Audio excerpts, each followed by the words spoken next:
Hello বন্ধুরা, তো দেখেন 3-4 দিন ধরে টানা বৃষ্টি হচ্ছে, মেঘলা ওয়েদার। এখনও 2-3 দিন এরকম মেঘলা ওয়েদার থাকবে। তো এই সময় পায়রা কীভাবে ভালো রাখবেন তার একটা ভিডিও বানাচ্ছি। আর একটা দাদা কমেন্ট করেছিল যে আমার এই পায়রার ঘরের এই যে এইটা নেট জালটা কীভাবে সেটিং করা আছে তার উপরে, মানে এটাকে তুলে দেখাতে বলছিল। তো এটাকে তোলাও কোনো ব্যাপার না, জাস্ট এই যে এইগুলো এর উপরেই আছে, এটাকে ধরে টান মারলেই উপর দিকে উঠে চলে আসবে। আপনার খুব যেরকম সাইজ হবে সেরকমভাবে আপনারা বানিয়ে নিয়ে ওরকম টান মারলেই বেরিয়ে আসবে। আর এই সময়টা পায়রা কীভাবে ভালো রাখবেন যাতে পায়রা ঝিম মেরে না বসে থাকে। আর এই সময়টাতে পায়রাকে ভেজাবেন না বৃষ্টির মধ্যে। অনেকেই কী করে পায়রা ছেড়ে দেয় সকালবেলায়, আর বৃষ্টিতে ভেজে সেই পায়রা যদি আপনি স্নান না করিয়ে ঘরে ঢোকান তাহলে কিন্তু সেই পায়রা ঠান্ডা গরম লেগে যাবে, আর সেখান থেকে কিন্তু পায়রা অনেক অসুস্থ হবে। কারণ এই টাইমে পায়রা পালক ফেলাবে, আর পালক ফেলালেই পায়রার গায়ে প্রচুর রক্তের অভাব থাকে, তখন অনেক ধরনের অসুবিধা হয়ে যায়, গা ব্যথা থাকে। আর এই টাইমে জাস্ট একটুখানি রোগ ধরলেই পায়রা গল্প হিট হয়ে যাবে। তো তার জন্য আপনার পায়রা সবসময় ঘরের ভিতর রাখার চেষ্টা করবেন এই বৃষ্টির সময়, না হলে কিন্তু পায়রা ঝিম মেরে বসে থাকবে। আর এখানে পায়রাগুলো দেখেন কতটা শেয়ানা, আর এই একটা জোড়া নিয়ে বসে আছে, এর বাচ্চা দুর্দান্ত ওড়ে। এটা তো নতুন বাচ্চা বড় হয়েছে যেটা ওড়াই, এটাকে এখন আর ওড়াচ্ছি না। আর এদিকে যে একটা কালাঙ্কা পায়রা যেটা আমার বাড়িতে খুব ভালো ওড়ে, এখানে ডিম নিয়ে বসে আছে, আর এর গায়ের মধ্যে এটা নয় এটা পায়খানা করে দিয়েছে। তো এই টাইমটাতে পায়রা ভালো রাখতে হলে এরকম নেট ঘর বানাতে হবে যাতে পায়রা পায়খানা নিচে পড়ে যায়। তো এই খোপটা আমি অনেকদিন ধরে পরিষ্কার করিনি, তো পরিষ্কার করে দিতে হবে আজকে। আর এই টাইমটাতে পায়রাকে কি খাবার দেবেন বলে দিচ্ছি। এই টাইমটাতে পায়রাকে যাতে সর্ষে, বাজরা, হাটকা, মানে একটু গরম টাইপের খাবার দেবেন, কারণ এখন কিন্তু ওয়েদার ঠান্ডা ওয়েদার। আর এই টাইমটাতে কিন্তু পায়রার যে ডানার পালকগুলো উঠবে ওগুলো কিন্তু তাড়াতাড়ি উঠবে। আর এই একটা দেখেন কালাঙ্কা মাদি পায়রা, এই পায়রাটাকে আমি সেল করে দিয়েছিলাম।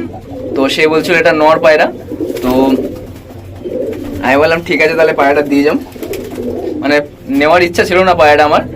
তো সে বলছিল পায়রাটা 3 ঘন্টা ওড়ে।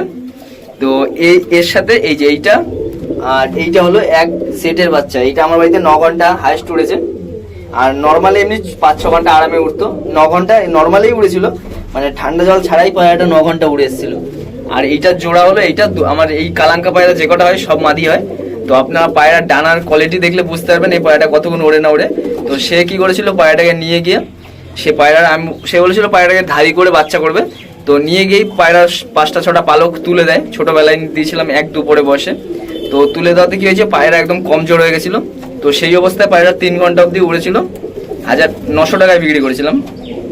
তো আমি বলেছিলাম 5-6 ঘন্টা উড়বে, 3 ঘন্টা উড়েছিল। সে বলছিল এটা নর পায়রা। তো দেখেন এটা নর পায়রা না মাদি পায়রা, দেখেন আমার মাদি পায়রার সাথে থাকে, এখন জোড়া দিলেই জোড়া নিয়ে নেবে। তো আমি আর এই পায়রাটা সেল করবো না, এটা দেখি কি করা যায়, একটা আমার নর কিনবো তার সাথে জোড়া দেবো। মানে খুবই ভালো একটা পায়রা, দেখাচ্ছি দেখেন পাঞ্জাটা দেখেন। একটু নষ্ট হয়ে গেছে পায়রাটা, কারণ ছোটোবেলায় পালক তুললে পায়রা কমজোর হয়ে যায়, আর সেই কমজোর হয়ে গেছিলো। নয় এই পায়রা 5-6 ঘন্টা আরামে উড়ে, 7 ঘন্টা 8 ঘন্টা আরামে উড়ে যাবে এই পায়রাটা, যা এর থেকে ভালো। মানে সে বলেছিল ভালো পায়রাটা দিতে, মানে দুটো বলেছিল মাদি হবে, আমি বলেছিলাম দুটোই মাদি হবে। তো সে বলেছিল ভালোটা দিতে। তো এইটা আমি অতটা ভালো ভাবিনি, কারণ এইটা ভালো ছিল ছোটোবেলায়, তো এইটা আমি দিয়েছিলাম। কিন্তু সে দানাটা তুলে দিয়েছিল, তো আমি তাকে টাকাটা ফেরত দিয়েছিলাম। তো আমার টাকা ছিলও না সেই সময়, তাও আমি পায়রা টাকা জোগাড় করে তাকে দিয়ে দিয়েছিলাম পায়রাটা। সে অনেক বলছিল দিতে, যে নর পায়রা দিয়ে দিলা তুমি, মানে সে আমাকে বলেছিল যে মাদি পায়রাই দিতে। তো আমি মাদি পায়রা দিয়েছিলাম, সে বলছিল এটা নর বেরিয়ে গেছে। তো এর সাথে এখন ছেলে পায়রা ছাড়লেই জোড়া খেয়ে যাবে। তো এই দেখেন সে ট্যাগও একটা পড়েছিল, ট্যাগ না নাম্বার পড়েছিল। তো তাকে বলেছিলাম, অনেক বলেছিলাম যে এটা নর পায়রাই হবে, মাদি পায়রাই হবে। তো আর কি করা যাবে, পায়রাটা আমি ডানা কেটে রেখে দিচ্ছি, কারণ সে পায়রাটাকে উড়িয়েছিল 3 ঘন্টা অবধি উড়েছিল পায়রাটা। আমার বাড়িতে থাকলে 5-6 ঘন্টা আরামে উড়াতাম। আর এই টাইমটাতে পায়রাকে ঝন্ডু 45 1 লিটার জলে 5 ml সপ্তাহে 2 বার খাওয়াবেন, পায়রার হজমের সমস্যা কোনো থাকবে না। আর পায়রা খুব সবসময় এরকম শুকনো রাখার চেষ্টা করবেন যাতে পায়খানা নিচে পড়ে যায়। আর খাবার দেবেন যত তেল জাতীয় খাবার আছে, এই কয়দিনই খাওয়াবেন তেল জাতীয় খাবার, অল্প অল্প করে বাড়াবেন, বেশি বাড়াবেন না, তাহলে আবার হজমের সমস্যা আসবে। কারণ একরকম খাওয়াচ্ছেন, আর একরকম খাওয়ালে কিন্তু আরও সমস্যা হবে। আর যদি কোনো পায়রা বৃষ্টিতে ভিজে যায়, বাইরে পড়ে যায়, মানে বৃষ্টিতে বাইরে ভিজে গেছে, এসে ধরেন এই পায়রাটা বাইরে ভিজে গেছে বৃষ্টিতে, এসে আপনি ঘরে ঢুকিয়ে দিলেন, তাহলে কিন্তু এই পায়রাটার পরে গিয়ে রোগ চলে আসবে। তো সেই রোগটা যাতে না আসে, এই পায়রাটাকে একটা বালতির মধ্যে জলের মধ্যে পায়রাটাকে চুবিয়ে স্নান করিয়ে দিয়ে তারপরে ঘরে ঢুকিয়ে দেবেন, এই পায়রার মধ্যে কোনো সমস্যা আসবে না। আর বৃষ্টি গায়ে লাগানো অবস্থায় যদি আপনি এই পায়রাকে খোপের মধ্যে ঢুকিয়ে রেখে দেন, শুকিয়ে তো গেছে পায়রাটা, আপনি তো ভাববেন যে পায়রাটা শুকিয়ে গেছে আর স্নান করিয়ে কি হবে, তো তারপরেই কিন্তু রোগ আসা শুরু হয়ে যাবে। যখনই পায়রাটা এর কি চোখে লাগলো নাকি, তো বৃষ্টি ভিজে যদি কোনো কারণে যদি পায়রা বৃষ্টি ভিজে যায়, সে পায়রাকে আপনি বালতিতে চুবিয়ে স্নান করিয়ে তারপরে কিন্তু পায়রাটাকে ঘরে ঢুকাবেন। তো এটা করলে কিন্তু পায়রা অসুস্থ হবে না। আর এই সময় কিন্তু সবসময় শুকনো জায়গায় রাখবেন, পায়রা অনেক ভালো থাকবে। তো আমার এই পায়রাগুলো দেখতে পাচ্ছেন কত সুন্দর চাঙ্গা আছে। তো এখান থেকে আমি কিছু পায়রা উড়িয়েছিলাম, 7খানা পায়রা, তার মধ্যে এখানে হয়তো 3-4টে আছে। এই যে এই পায়রাটা উড়েছিল লাস্ট অব্দি, এটা একটা 10-15 অব্দি উড়েছিল এই পায়রা, মাদি পায়রাটা আপনাদের শখ করেছি। এরই এই যে এই পায়রাটা দেখতে পাচ্ছেন, এরই এর মা আছে এখানে, এই যে এর মা আছে এখানটা, আমি দেখিয়ে দিচ্ছি। হয়ে গেল, এই যে এর মা হলো এটা মন্ডুসাটা, আর এর মা হলো এই যে, ও এ তোর মার সাথেই রয়েছে, এইটার মা, এইটা হলো এরই বাচ্চা, এই যে এরই বাচ্চা এটা। এই পায়রাটা আমাদের 5টায় উড়িয়েছিলাম, 2টোই নেমেছিল এই পায়রাটা। ডানাটাও শখ করেন, দুর্দান্ত ওরে, সবার লাস্টে নামে। আর ওই খুব একটা নড় আছে। আর এই কালাঙ্কাটা সবার লাস্টে নামে, একটু পায়খানা করেছে, এই দেখেন এই একটা মাদি পায়রা। আর এই কালাঙ্কাটা ডিম দিয়েছে একটা, প্রায় কপর দেখি এত নোংরা হয়ে গেছে, এই জন্য 8 পড়ে আছে। আর যদি সিঙ্গেল করে রাখতাম, মানে না ওড়াতাম, তাহলে 5-6 পরে ডিম পেড়ে দিত। তো যাই হোক, এই সময়টা পায়রাকে শুকনো জায়গায় রাখবেন, আর একটু তেল জাতীয় খাবারের মধ্যে মিশিয়ে দেবেন, পায়রার কোনো সমস্যা আসবে না। আর ঝন্ডু 45 1 লিটার জলে 5 ml সপ্তাহে 2বার দেবেন, পায়রার মধ্যে কোনো সমস্যাই আসবে না। আর পায়রার এই যে পায়খানা যেন সব নিচে পড়ে যায়, এই উপরে যেন না থাকে, তাহলে কিন্তু পায়রা সব ভালো থাকবে। আর নাহলে কিন্তু পায়রা রোগ আসার চান্স আছে।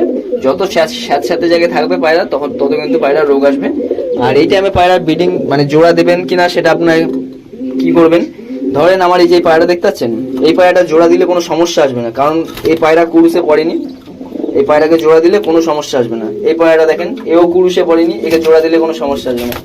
এবার আরেকটা বাচ্চা আপনার মানে ধাড়ি পায়রাগুলো সব আমার একটু এখনো কুরুসে পড়েনি, কিন্তু বাচ্চাগুলো দেখেন, এই দেখেন এই পালকটা খেয়ে নিচ্ছে, এইসব পালক খেয়ে নেবে, পরে সমস্যা আসবে।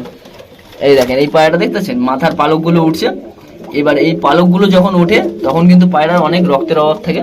তো এই রক্তের অভাব থাকলে কিন্তু পায়রা যখনই ডিম পারবে, সেই বাচ্চা কিন্তু ভালো বাচ্চা হবে না, প্লাস এই পায়রার উপরেও আঘাত পড়বে যখনই ডিম দেবে।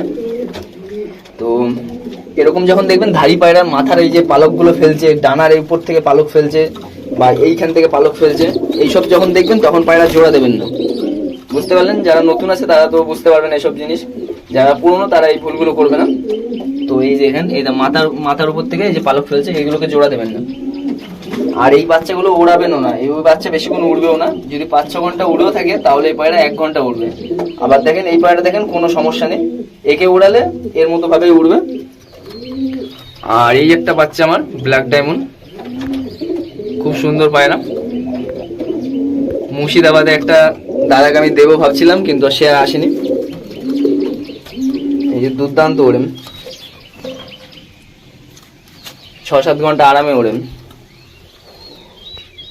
আর এই পায়রা কই গেল? ওই পায়রাটা নর পায়রা ওই ঘরে রাখা আছে, কালাঙ্কা, এটা উড়াচ্ছিলাম। আর এটাকে উড়াচ্ছি, এটা এখনো 1 ঘন্টা 1.5 ঘন্টায়, 1 ঘন্টাও উঠছে না, মানে 20 থেকে 25 মিনিট উঠছে। একটা মাদি পায়রা, সব করেন গ্রিন চোখের, এটাও নর্মালে 6 ঘন্টা 7 ঘন্টা আমার বাড়িতে উড়ে যাবে আরামে। তো একে একটু টাইম লাগবে। আর বৃষ্টি হচ্ছে বলে ছাড়তেও পারছি না, না আজকেও পায়রা ওড়াতাম, আজকে বাড়িতেই ছিলাম। আর এই যে দুটো কালাঙ্কা বাচ্চা আমার নিজের জন্য রেখেছি, এই বাচ্চা সেল করবো না, কারণ কালাঙ্কা পায়রা আমার নেই। এই একটা বাচ্চা আর এই একটা বাচ্চা, দুটো ছিল, দুটো সেল করে দিয়েছিলাম, বলেছিলাম সেল করে দেবো। এদেরই ভাই, মানে এদেরই ভাই তো না বোন হয়, সব মেয়ে বাচ্চা হয়। তো আরো দুটো ছিল, ওই দুটো একটা দাদাকে সেল করে দিয়েছিলাম। আর বাদ বাকি এই দুটোই আছে, এই দুটো নিজের কাছে রাখবো, কারণ এর মাটা একটু অসুস্থ হয়ে গেছিল। তো এটাই করবেন, পায়রা বৃষ্টি ভিজাবেন না এই সময়। আর এই দেখেন পায়রাগুলো, আর এখানে এই পায়রাগুলো স্নান করবে, এদের জল দিয়ে দেবো। পায়রা বৃষ্টির মধ্যে স্নান করতে দেবেন, কোনো অসুবিধা হবে না, কিন্তু পায়রা যেন শুকনো জায়গায় থাকে, এরকম শুকনো জায়গায় থাকে, ভেজা জায়গায় না থাকলে কিন্তু সমস্যা আসবে। আর এই একটা পায়রা দেখেন, এখানে গমের কোটো, আর এখানে একটা পায়রা ডিম দিয়েছে, এখানে একটা পায়রা ডিম দিয়েছে, দেবে হয়তো আজকে কালে। আর এই যে মুন্ডু সাদা মেন ধাড়ি পায়রা, এটা হলো মুন্ডু সাদার বাচ্চার বাচ্চা। আর এগুলো তো সব মুন্ডু সাদারই লাইন আছে, মানে যে কটা পায়রা দেখতে পাচ্ছেন সব মুন্ডু সাদার লাইন আছে, যে কটা পায়রা আছে আমার, মানে মুন্ডু সাদার বাচ্চার সাথে অন্য পায়রা জোড়া দিয়ে এই বাচ্চা হয়েছে। আর প্রত্যেকটা বাচ্চাই ওড়ে, মানে এর যে বাচ্চার বাচ্চা ওড়ে। এই দেখেন এইটা হলো মুন্ডু সাদার, ওই যে ওইটা বাচ্চা, ওর বাচ্চা উড়বে। ওই পায়রা হয়তো 6 ঘন্টা 7 ঘন্টা ওড়া হয়ে গেছে, এখনো ওড়ানো বাকি আছে। ওটা কি মাদি পায়রা হয়েছে না নর পায়রা হয়েছে বুঝতেছি না। আর এই চোখটা খুবই সুন্দর, একটা চোখ কালো দানা আর একটা চোখ কালোর মধ্যে অর্ধেক কালো, পুরো নর বাচ্চা হয়েছে ওটা। তো যাই হোক,